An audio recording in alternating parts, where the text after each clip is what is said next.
এবারে ফাঁস হলো আসল রহস্য, যে কারণে সাকিবকে জড়িয়ে ধরে সেদিন কেঁদেছিল ঢাকায় সিনেমার জনপ্রিয় চিত্রনায়িকা Pori Moni. Hygienic toilet cleaning brand টাইলসের উদ্বোধনী অনুষ্ঠানে নেট দুনিয়ায় ভাইরাল হয় চিত্রনায়িকা সাকিব খান ও চিত্রনায়িকা পরিমণির জড়িয়ে ধরার একটি ভিডিও।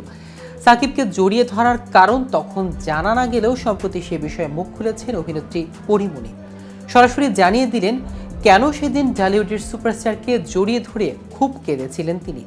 সেই রহস্য নিয়ে বিস্তারিত থাকছে আজকের প্রতিবেদনের বাকি অংশে। কেটিভি ছবি চ্যানেল থেকে আপনাদের সাথে আছি আমি মাহমুদ রহমান জিয়া। চলতি বছর টয়লেট দিবসে টাইলস হাইজেনিক আবাস নামে একটি ক্যাম্পেইনের উদ্বোধনে উপস্থিত ছিলেন ঢালিউডের মেগাস্টার সাকিব খান ও এই ক্যাম্পেইনে সাকিব খান ছাড়াও ছিলেন ঢালিউডের এক ঝাঁক তারকা, যাদের মধ্যে ছিলেন পরিমণি নিজেও। ওই অনুষ্ঠানে একটি মুহূর্তের জন্য দেখা যায় সাকিব খানকে জড়িয়ে ধরে কাঁদছেন পরিমণি। একসময় তাদের কান্নার ভিডিও সেই সোশ্যাল মিডিয়াতে ভাইরাল হয়।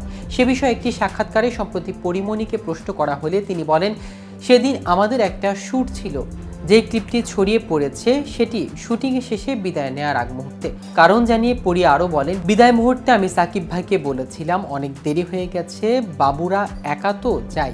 এ সময় সাকিব প্রসঙ্গে অভিনেত্রী বলেন, যখন আমার খুব বাজে সময় যাচ্ছিল, ডিভোর্স, বাচ্চা নিয়ে একা লড়াই করছিলাম, ওই সময় সাকিব ভাই আমাকে বলেছিলেন তুমি কথা বন্ধ করে দাও। তার সেই কথা আমার খুব কাজে দিয়েছে, তাই সেদিন বিদায় মুহূর্তে আবেগী হয়ে পড়েছিলাম। তবে ব্যক্তিগত জীবনে অনেক চড়াই উচ্চায় পেরোলেও ক্যারিয়ারের হাল শক্ত করে ধরেছেন অভিনেত্রী। ব্যক্তি জীবন সামলিয়ে কাজ করছেন সিনেমায়, ওয়েব সিরিজে এবং পরিমণি অভিনীত সর্বশেষ ওয়েব সিরিজ রঙিলা কিতাব এবং মুক্তির পথে রয়েছে টলিউড সিনেমা ফেলুবক্সি। প্রসঙ্গত পরিমণির প্রথম কলকাতার ছবি ফেলুবক্সি আগামী বছরের 17 জানুয়ারি মুক্তি পাচ্ছে। ছবিতে পরিমণি অভিনয় করেছেন লাবণ্য চরিত্রে। ঢাকায় ছবির এই সময়কার গ্ল্যামার গার্ল পরিমণি রূপের দ্যুতি আর অভিনব গুণে দর্শকদের মন জয় করেছেন। অবশ্য ব্যক্তিগত জীবন নিয়ে বরাবর সমালোচনার মুখে পড়েন এই অভিনেত্রী, তারপরও তার জনপ্রিয়তায় ভাটা পড়েনি। পরিমণি কদিন আগে প্রশংসা কুড়িয়েছেন রঙিলা কিতাবের রং ছড়িয়ে। ছেলে পদ্মর জন্মের পর অভিনয়ে অনিয়মিত হয়ে পড়েছেন ঢাকায় সিনেমার এই জনপ্রিয় অভিনেত্রী। তবে এখন মাতৃত্বকালীন বিরতির পালা শেষ করে আবারও পর্দায় হাজির হচ্ছেন পরিমণি। নতুন বছরও থাকছে সেই ধারাবাহিকতা। এবার সোশ্যাল মিডিয়ায় হঠাৎই সুখবর দিয়েছেন ঢালিউডে আলোচিত এই জনপ্রিয় অভিনেত্রী। টলিউড অভিনেতা সোহাম চক্রবর্তীর একটি ছবি পোস্ট করে অভিনেত্রী জানিয়েছেন শিগগিরই প্রেক্ষাগৃহে আসছে তার অভিনীত প্রথম টলিউড সিনেমা।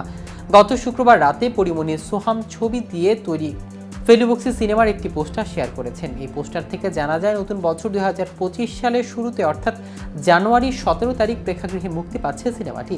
নতুন সিনেমার পোস্টার শেয়ার করে এর ক্যাপশনে পরি অবশ্য কিছুই লেখেননি, তবে ভালোবাসার প্রতীক লাল রঙের একটি হার্টের ইমোজি দিয়েছেন এই অভিনেত্রী।